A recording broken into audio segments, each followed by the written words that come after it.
అందరికీ నమస్కారం అండి. ఈరోజు కథ. తాత, అమ్మని నాన్నని కొట్టే పిల్లలు కూడా ఉంటారా తాత? మనవడు వేదవ్యాస్ అడిగిన ప్రశ్నకు కంగు తిన్నాడు రఘునాథరావు. పడక కుర్చీలో కూర్చుని పేపర్ చదువుకుంటున్న ఆయన దాన్ని మడిచి టీపాయ్ మీద పడేస్తూ తనకి దగ్గరగా వచ్చిన మనవడిని ఆప్యాయంగా గుచ్చిపెట్టుకుని అడిగారు. అలా అని ఎక్కడ చదివావు? ఇదిగో మా తెలుగు వాచకంలో అని పుస్తకాన్ని అందించాడు వేదవ్యాస. అది 6వ తరగతి తెలుగు వాచకం. ఆయనకి చాలా ఉత్సాహంగా అనిపించింది. ఈ పాఠం చదివి నీకు అర్థమయ్యేలా చెబుతాను. నువ్వు ఈలోగా ఇంకో హోంవర్క్ చేసుకోనానా అన్నారాయన ఆరోగ్యంతో మిసమిసలాడిపోతున్న వేదవ్యాస్ బుగ్గ చిదిమి ముద్దు పెట్టుకుని. వేదవ్యాస్ తన పనిలో పడిపోయాడు.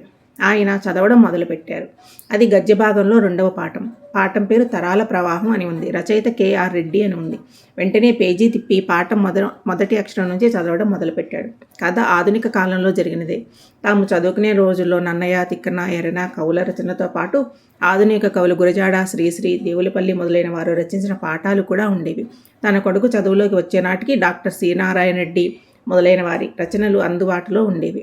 ప్రభుత్వపు ఆలోచనల వల్ల ప్రాచీన సాహిత్యం, ఆధునిక సాహిత్యం రెండూ చదువుతున్నప్పుడు వాటి మధ్య గల పోలికలు, భేదాలు, మారుతున్న కాలంతో పాటు సాహిత్యంలో వస్తున్న మార్పులు, స్థితిగతులు అన్నీ అవగతమయ్యేవి. వాటిని మరింత విపులంగా చెప్పేవారు తెలుగు ఉపాధ్యాయులు. అందుచేతనే మాతృభాషలో ఏది చదివినా తనకు ఎంతో హాయి అనిపిస్తుంది. అరే ఇది ఏమిటి, పుస్తకం ఎదురుగా పెట్టుకుని ఇలా ఆలోచిస్తున్నాను. పక్కదోవ పట్టిన ఆలోచనలను నియంత్రించుకొని ఈసారి పాఠం మీద దృష్టి కేంద్రీకరించిన రఘునాథరావు పాఠంలోని ముఖ్య విషయం అవగతున్న కొద్దీ ఎర్రని కందగడ్డలా మారిపోయింది. మరోసారి మళ్ళీ చదివారు ఆయన క్లుప్తంగా. ఇది కదా, ఒక మధ్యతరగతి కుటుంబంలో భార్య, భర్త, 2 కొడుకులు, 1 కూతురు ఉంటారు. ఇంటి యజమాని బ్యాంక్ మేనేజర్గా పనిచేస్తూ పిల్లల్ని ముగ్గురిని వారు చదువుకున్న చదువులు చదివిస్తాడు. అమ్మాయికి తగిన వరుణినిచ్చి పెళ్లి చేస్తాడు. అబ్బాయిలకు వారి విద్యార్థులకు తగిన ఉద్యోగాలు వస్తాయి. తమ తోటి విద్యార్థులను వారి తల్లిదండ్రులు అమెరికా పంపి చదివించాలని తాపత్రయపడిపోతుంటే తన తండ్రి తమని కేవలం డిగ్రీలు చదివించాడన్న వారి కోపాన్ని మరింత పెంచి పోషిస్తారు కోడలుగా వచ్చిన వారి భార్యలు. వాళ్ళని అమెరికా పంపిస్తే తమ అవసాన దశలో వారిని చూసుకునే అదృష్టం ఉండదేమో అన్న దూరదృష్టితో వారిని వాళ్ళ కాళ్ల మీద నిలబడేలా ప్రోత్సహిస్తూనే చదివిస్తాడు తండ్రి. కొడుకులు ఒక్కొక్కరు 2 పిల్లల్ని కంటారు. తమ పిల్లలు అమెరికాలో ఉద్యోగాలు చేస్తున్నారని చెప్పుకోవాలని కోరికతో భార్యలు రెచ్చగొట్టేసి పంపడంతో తమకు ఆస్తి పంచి ఇచ్చేయమని తండ్రిని అడుగుతారు ఆ కొడుకులు. బ్యాంక్ ఆఫీసర్ ఎన్నో రకాలుగా కొడుకులకు చెప్పి చూస్తాడు. వాళ్ళు వినరు.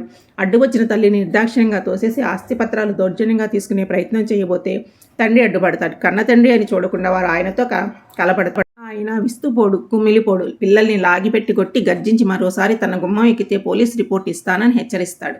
చుట్టుపక్కల అందరి మధ్య జరిగిన ఈ సంఘటనకు అవమాన భారంతో కొడుకులు 2 చెదిరించబడి తల్లిదండ్రులకు అండగా నిలబడంతో వారు అక్కడి నుంచి వెళ్ళిపోతారు. ఆ సమయంలో వెళ్ళిపోతున్న వారిని హెచ్చరిస్తూ తండ్రి ఇలా అంటాడు. తల్లిదండ్రులు పిల్లలను కనేది ప్రయోజకులై తమను పున్నామ నరకం నుండి తప్పించుకోవడం కోసం. పిల్లలు ఎవరైనా సరే తమ కంటే పెద్దవారు అయిన ప్రతి ఒక్కరిని గౌరవించి తీరాలి. వారి వయసుకు ఖచ్చితంగా విలువ ఇచ్చి తీరాలి.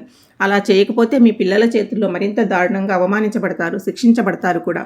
పెద్దలను గౌరవించడం, కన్నవారిని వృద్ధాప్యంలో ఆదుకోవడం, మరణించాక పితృకర్మలు చేయడం తరతరాల నుంచి వస్తున్న మన సాంప్రదాయాల ప్రవాహం. ఆ ప్రవాహానికి అడ్డుకట్ట వేసిన వారు చరిత్రహీనులు అవుతారు. రేపు మీ పిల్లల చేతుల్లో మీరు చరిత్రహీనులుగా మారకుండా చూసుకోండి.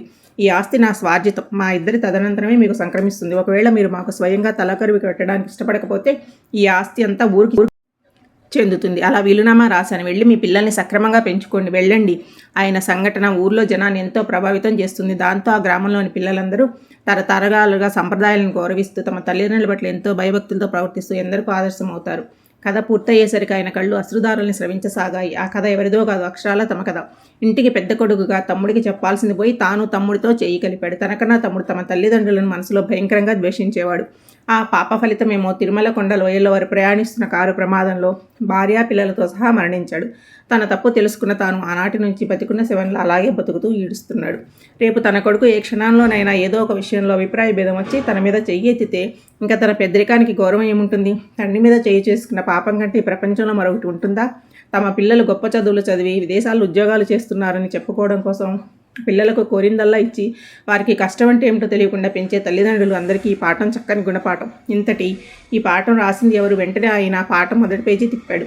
ఆయన పేరు కందికట్ల రామ్మోహన్ రెడ్డి, ఆంధ్రప్రదేశ్ పశ్చిమ గోదావరి జిల్లా వాసి అంటూ ప్రారంభమైన కవి కాలాదులు చదివాక వెంటనే గుర్తుకు వచ్చాడు అతను. అతడు తాను డిగ్రీ వరకు కలిసి చదువుకున్నారు. వాళ్ళ నాన్నగారు తెలుగు ఉపాధ్యాయుడు. వాడు 8వ తరగతి నుంచే పద్యాలు రాసేవాడు. డిగ్రీలోకి వచ్చేటప్పటికి గొప్ప రచయితగా పేరు తెచ్చుకున్నాడు. ఆ తర్వాత తండ్రి అడుగుజాడలలో నడిచి తెలుగు విశ్వవిద్యాలయంలో ప్రొఫెసర్గా పనిచేస్తున్నాడు. అంటే అతడు తమ జీవిత సంఘటన ఆధారంగా కథ రాశాడన్నమాట. దాన్ని రాష్ట్ర ప్రభుత్వం ఒక పాఠ్యాంశంగా నిర్ణయించడం ఎంత అదృష్టం. తాను ఇప్పుడు బెంగళూరులో పెద్ద కొడుకు దగ్గర ఉంటున్నాడు. అతను బెంగళూరు ఎయిర్ ఫోర్స్ సెంటర్లో శిక్షణ కోసం వచ్చేవారికి ఉపాధ్యాయుడిగా పనిచేస్తున్నాడు. వాడి కొడుకే వేదవ్యాస.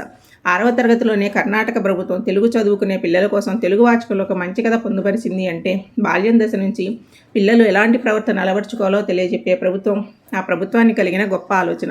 పిల్లలకు బాల్యంలో మనం నేర్పిస్తే అదే నేర్చుకుంటారు. తెల్ల కాగితం వంటి వారి మనసులో పెద్దలు ఏది చెప్పితే అది ముద్రింపబడతాయి. పువ్వుకు తావిలాగా చదువుతో పాటు సంస్కారం పరిమళించి ఉత్తమ ప్రవర్తనగా రూపాంతరం చెంది వారిని ఉత్తమ వ్యక్తులుగా తీర్చిదిద్దుతాయి. అవి తర్వాత తరానికి ప్రవహిస్తాయి. ఈ రకమైన మార్పు మన ఆంధ్ర రాష్ట్రాలు ఎప్పుడు వస్తుందో. కాలం ఎంత మారినా యువతరం ముందు తరాన్ని గౌరవించాల్సిందే, ప్రేమించాల్సిందే, ఆరాధించవలసిందే. ఇది తరతరాల ప్రవాహం. ఈ ప్రవాహానికి అడ్డుకట్ట వేయడానికి ప్రయత్నించే ఎవరికైనా ఆ తర్వాత తరం చేతిలో శిక్ష తప్పదు. అవును, శిక్ష తప్పదు అనుకున్నారైనా కన్నీళ్లు తుడుచుకుని. తాత, పాఠం నాకు అర్థమయ్యేలా చెప్తావా మరి? దగ్గరికి వచ్చిన మనవడు వేదవ్యాసని తనివి తీరా కౌగిలించుకుని, నీ వల్ల నాలాంటి మరో 2 తరాల వాళ్ళు ఆనందంగా బతకాలి నాన్న అనుకుని సంతోషంతో పాఠం చెప్పడానికి ఉద్యుక్తుడయ్యాడు రఘునాథరావు.